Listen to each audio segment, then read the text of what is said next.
the big question, right, with all of our examinations of different religious conflicts is whether we should really think of these conflicts as religious conflicts, religious wars, or are they about other things?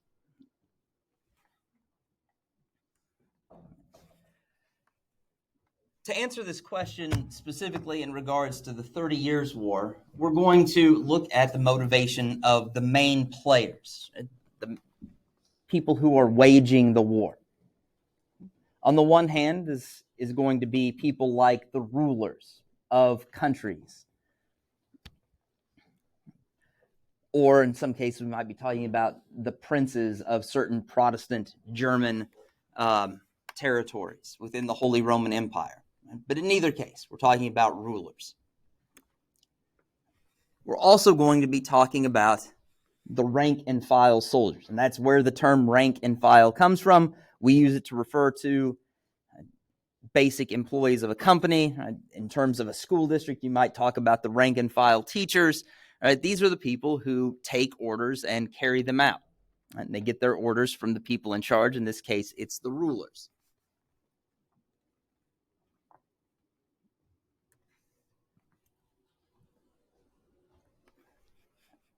We're going to start with one ruler. We're only going to have time to look at two. We're going to look at two of the most important ones. First up is Ferdinand II.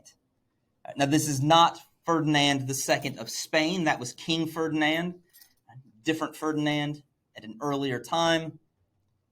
This Ferdinand is the Holy Roman Emperor. And he is the Holy Roman Emperor for almost the entire 30 Years' War. Which kind of makes sense. The 30 Years' War gets itself kicked off and centered in the Holy Roman Empire.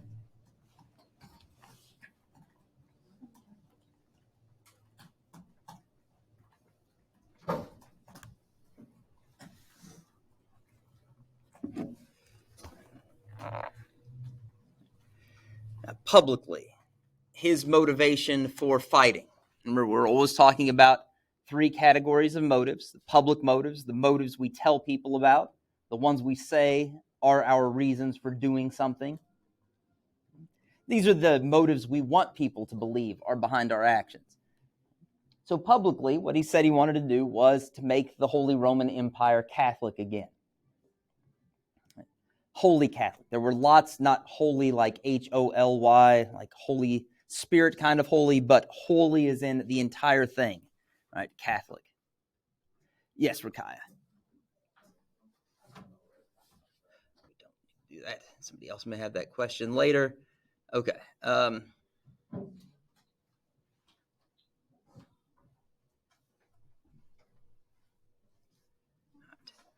It's going to be...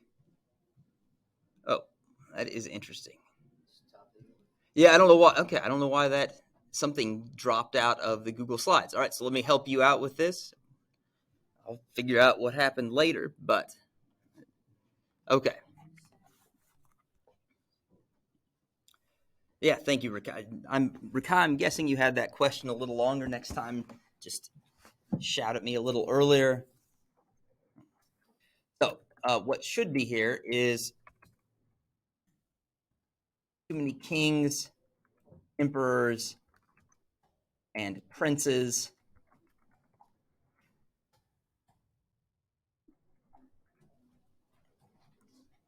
To name, and instead going to focus on two key rulers. We started talking about one. The other one we're going to talk about is his name in the right order, Gustavus.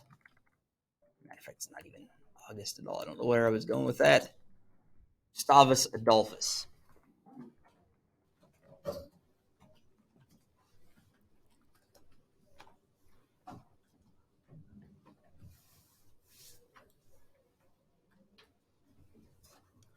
Okay, now we should be better. Has everybody got this?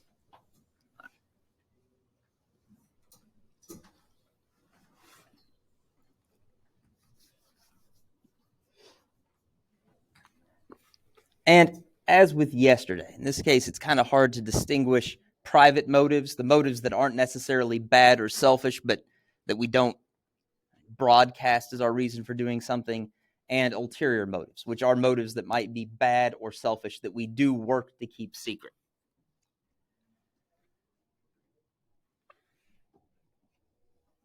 Part of the reason Ferdinand II wants to fight in the 30 Years' War is that, again, he's the Holy Roman Emperor.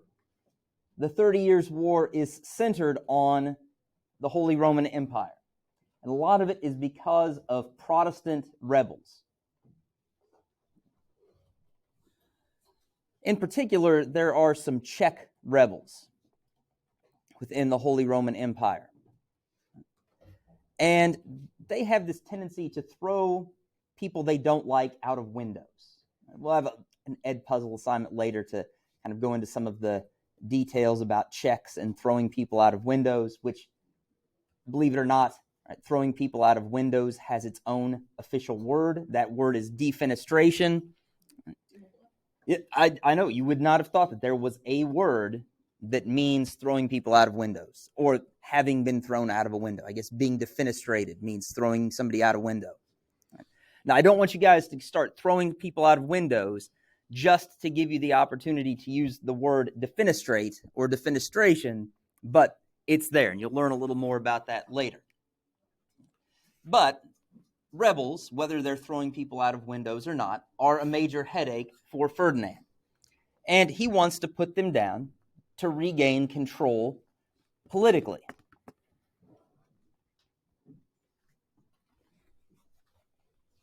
All right, and if you're wondering what's going on with that, I don't know. Maybe he had stitches and the vet didn't want him to lick at them. Not sure. What's going on with those collars? Now, which of these motives was more important to Ferdinand II? This is difficult to say because, as we saw with Elizabeth I yesterday and the rulers of Spain who launched the Spanish Armada to invade England, these motives are very closely linked.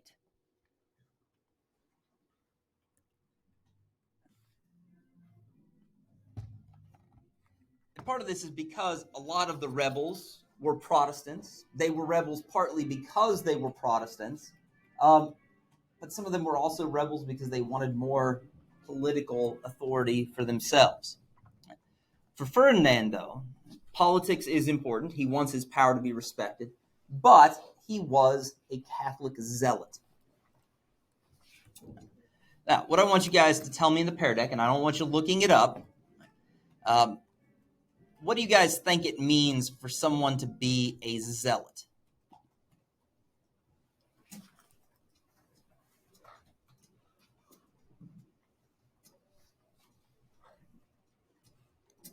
Jasper, if you're thinking it's a small fictional character with pointy ears that swings a sword and goes on quests in Nintendo games, no, that's Zelda. Zelda, not zealot. Is that what you were thinking, Jasper? Not at all? Okay. Good.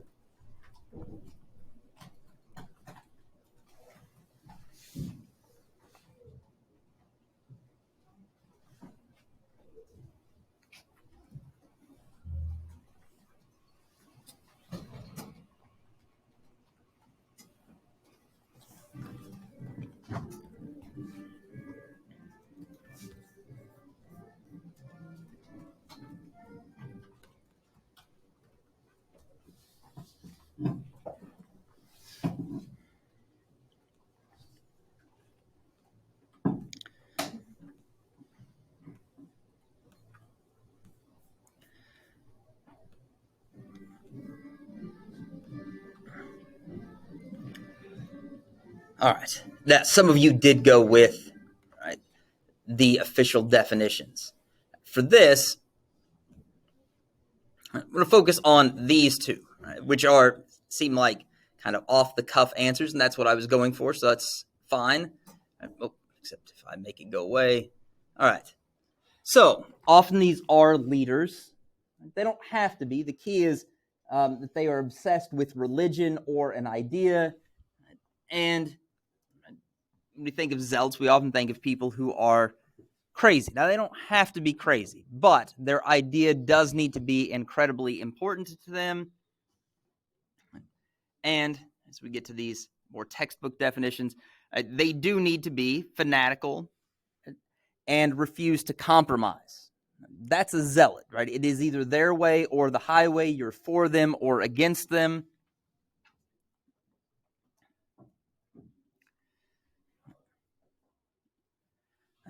And that is what Ferdinand II was. He was an uncompromising religious fanatic.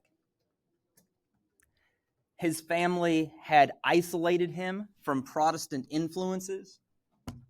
And remember, he doesn't become emperor until about 100 years after Martin Luther has kicked off the Protestant Reformation. So Protestants had been around a while by the time Ferdinand II is born and growing up. But his family isolated him from Protestants. They sent him to a Jesuit school. He attended Mass every week. He participated in all of the sacraments. He was appalled at some of the other nobles and royals in his own family who didn't do this.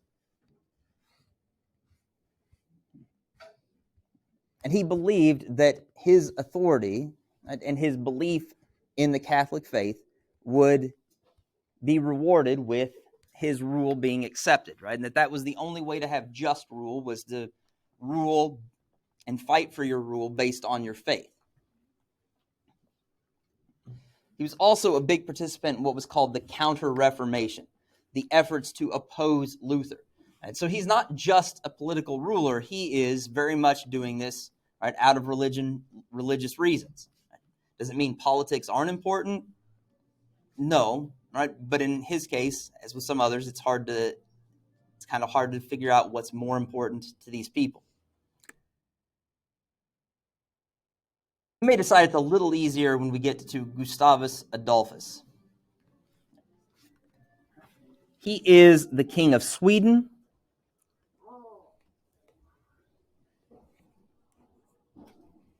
From 1611 to 1632.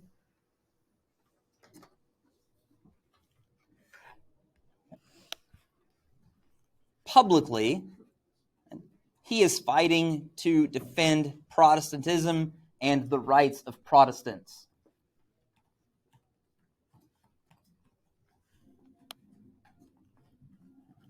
Because Luther went over really well in places like Sweden.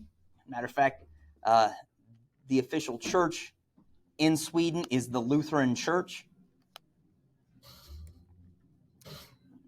So again, he wants to defend Protestantism and freedom. And he especially is concerned about those Protestants living in German territories under the control of Ferdinand II. But privately, and maybe as an ulterior motive, and again, for the same kind of reasons, it can be hard to figure out whether it's private or ulterior, he wants Sweden to be a great power, right? A major European power.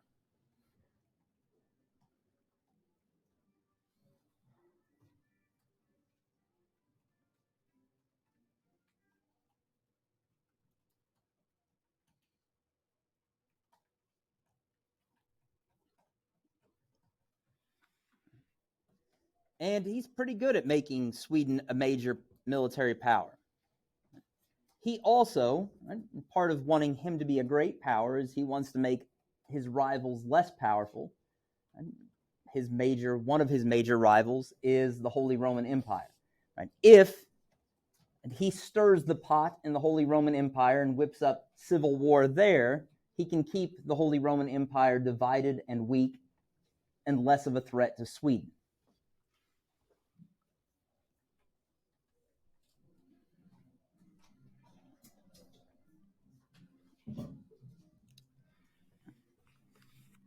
And threats to Sweden are pretty serious. I mean, Sweden is a military power, but as we might say about a small boxer who's really good at boxing, and Sweden punched above its weight. Gustavus Adolphus knew that this was going to be hard to maintain. Now, for Gustavus Adolphus, what was more important? Again, politics and religion were closely linked together, and so it makes it hard to sort this out. But we do know that as King of Sweden, he was very much personally committed to this. Right? He wasn't just ordering other people into battle, right, from the safety of some castle or palace somewhere. Right? He was actually fighting in battle, and that's how he died in 1632. It's kind of a complicated story, but he dies, right, as he had lived, a military leader.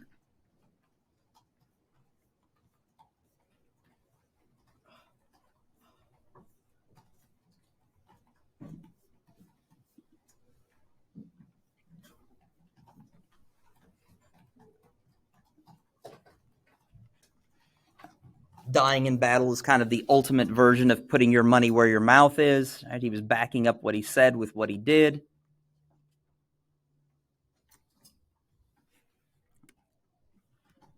So those are our rulers. Did you miss something, Brian?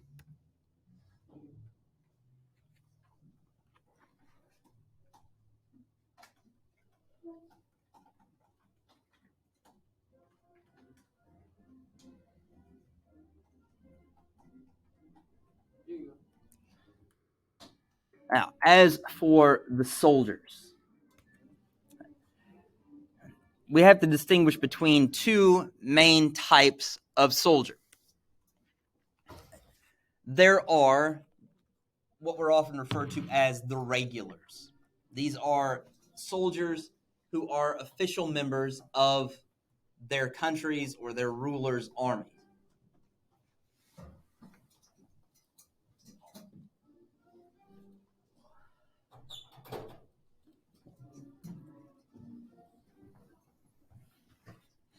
And then there are the mercenaries.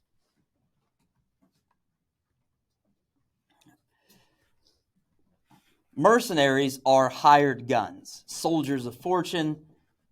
They are not official soldiers. They're not linked to the government. They are linked to whichever side pays them to fight.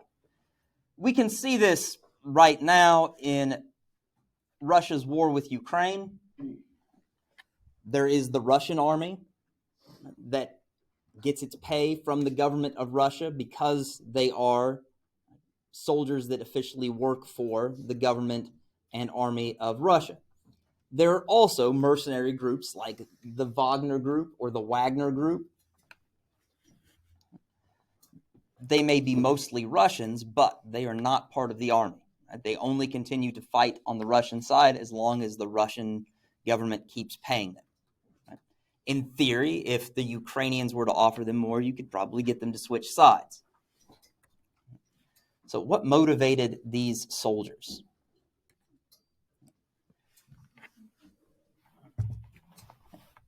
And here, we're talking specifically about those official army soldiers. We do need to understand, for a lot of them, their religious motivations were really strong. Their leaders had given them inspirational speeches, motivated this war as a holy war.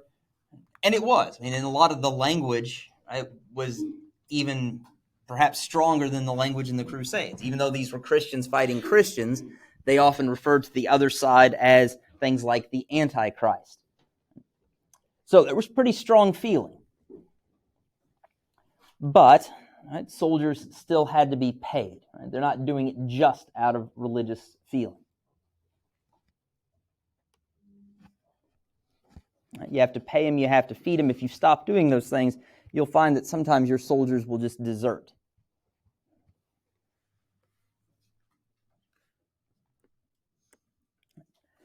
Mercenaries, on the other hand, are not very much motivated by religion.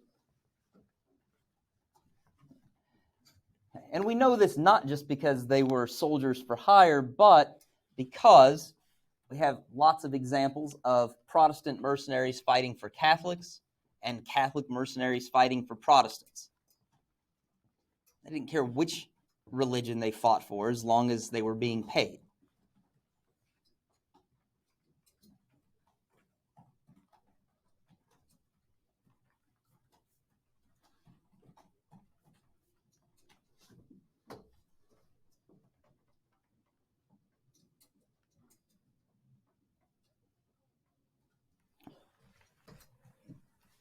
That is their primary motivation.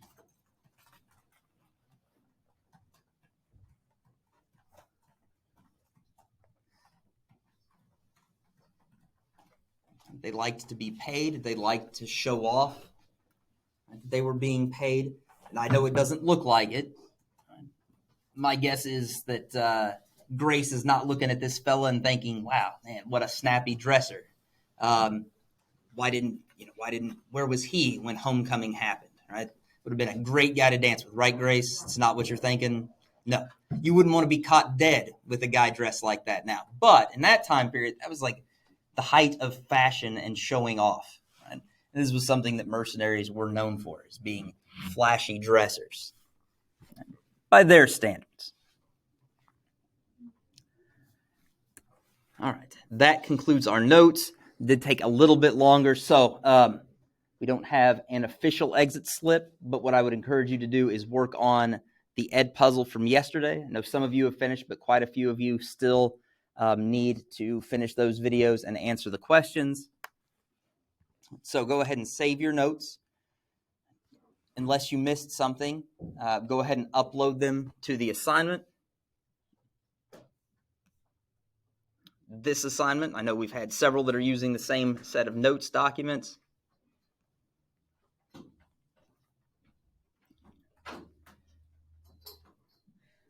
And then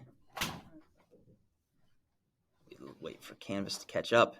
What you'll want to go look for is the Do Now from yesterday, Henry VIII and the English Reformation, to finish up that Ed puzzle if you haven't yet. If you need to borrow a set of headphones to finish the video, just go ahead and grab them off the second shelf of the blue bookcase. Yeah, Maxim. What's that? Oh, some of the first page? Okay.